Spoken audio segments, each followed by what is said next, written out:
Okay guys, this is part 2 of showing my LMX 161 build. As you can see, I've been able to sit on it now, and it's starting to come together. I've got some bike parts on it. There's still a long way to go.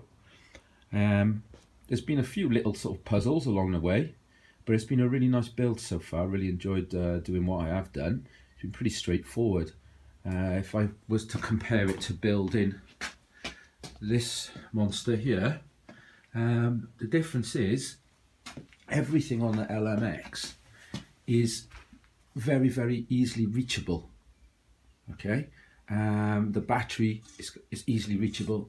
All the wiring is really easily reachable. Now, compared to my NYX bike here, now I've had to make this one as waterproof as possible. So I've got my controller feeding into, all the wires feed into there, and then I've got my battery running from all the way up here, and all the gubbins, all the wiring of course is in there. Now you've only got this small hatch, okay, so whenever you want to check something or adjust it or whatever, you can barely get two hands in there, and it is ridiculously cramped. It makes it really difficult to work on. So, you know, one extra special feature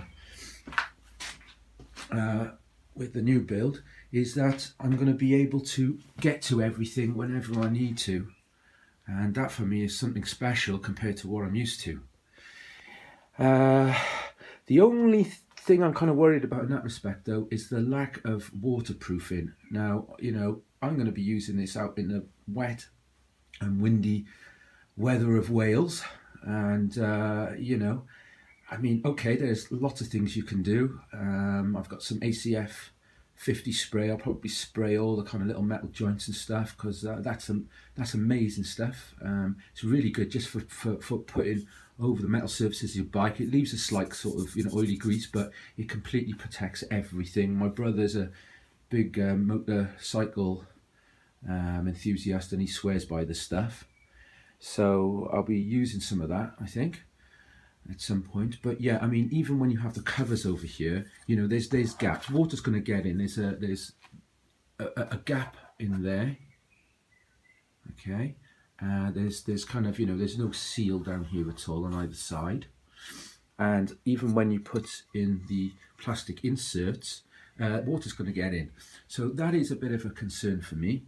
And we'll have to see how that pans out. It might be okay.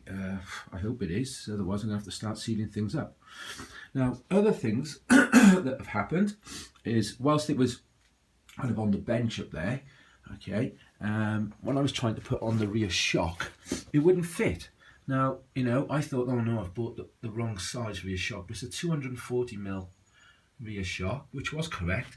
And it turned out the thing stopping me was the actual protection plate here, this steel plate. The bend down here was actually bending upwards, and so it was kind of going underneath. It was cutting into where the rear shock was, and obviously I didn't realize that was wrong. Essentially it's like the wrong part. And I've looked up images of the LMX on the internet, and in some it curves inwards and some it curves outwards, so there must have been just a slight change in the design. Otherwise, maybe I've got like a skid plate for one of their earlier models. So I just, you know, me being me, I was too impatient to wait on a replacement part, so I just put it in a vise and then and bent it backwards, and because it's steel it will bend, and I don't think stressing it like that's going to do anything. So at the moment I've got, you know, a little gap under there. I'm going to have to keep an eye on that, whether I'm going to need to bend it out a little bit more. We'll see. So I got around that, but that's sort of, for a few hours that was a bit sort of like but yeah, all sorted. The other thing is I've decided to go for the higher, you know, I only sat on this, I think it was 2 nights ago, and I felt it was too low down for me. So I've actually, if you have a look here, I've actually gone for the higher seat position. And I then had issues actually connecting the seat. Now there's, under here, there's like, there's 2 bolt sort of holes, one forward, one behind, and then under here where the seat clamps onto, okay, there's like a big washer bolt, and the seat sort of slides into position. And again, there's two positions for that. So I'm using the forward position, which you would use for the forward, slightly higher bolt positions on the seat.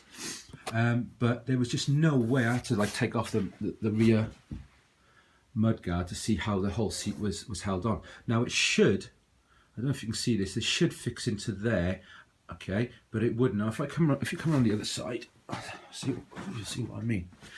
Okay, so really this here should fix onto there, and then the mudguard also fits onto there as well. But with the seat in the higher position, although I'm using the front to sort of bolt in positions, there's just no way that would reach down to there. And I've tried and I've tried and I've tried, and it's out by, you know, a good 10 mils there. So sorry if I spit out of focus. Okay, and so that means that I just had to come up with a little solution. And what I did was I just looked through bits and pieces that I had, and I found just, I don't know, a little fastener thing there, a little kind of bracket. So this is where the mudguard will bolt onto, and that's the hole that this bracket should go onto, and I just happened to find something that would fit. Okay, and I've bolted that. Basically I've just squeezed it. It's hard to see really, especially with the light coming in. And I've just got a washer and a nut there, and that squeezes into the end of the frame structure, and that holds the seat in place. Well, hopefully it will. And obviously I've got another one up here somewhere. Oh God, I don't know when it is now. Oh yeah, so this is the bracket. It just happened to be the right size, right thing, okay? And I'll just bolt that on. So I've got around that, hopefully. Anything else? Well, I'm using a 3-inch tyre.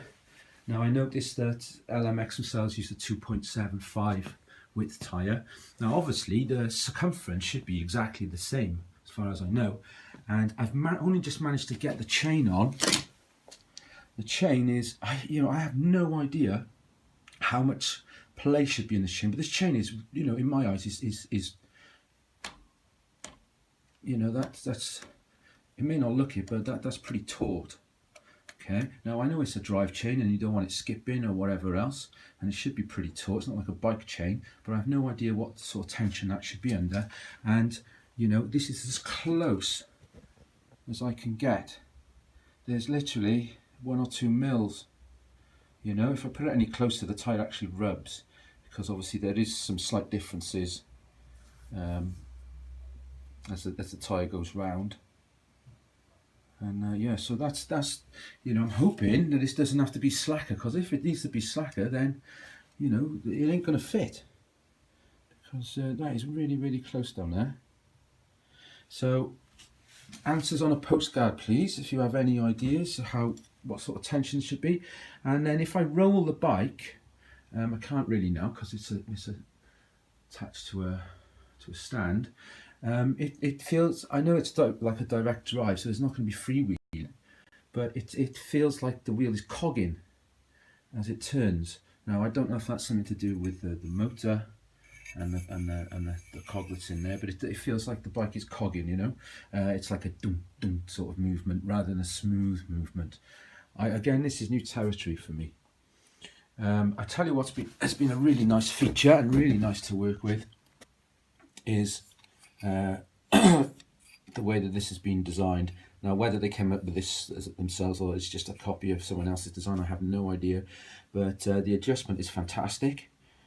This is unlike anything I've ever come across on a bike before, and it makes it a delight to be able to adjust you can adjust a millimeter at the time. You turn one and it pushes the wheel to the left, turn the other pushes the wheel to the right, 1 millimeter at a time. And it's been really, really good, and it looks tough. Yeah, these are big M8 bolts, I believe, and yeah, that's been good. So that's been sort of nice to work with. Now, with all that in mind, I haven't fired any of it up yet. I seem to be stalling now because I just know that when I fire it up, it's probably not going to work. So I've been putting that off and just enjoying the actual bike build. Let's come around the front. Okay, I've gone for some fancy bars.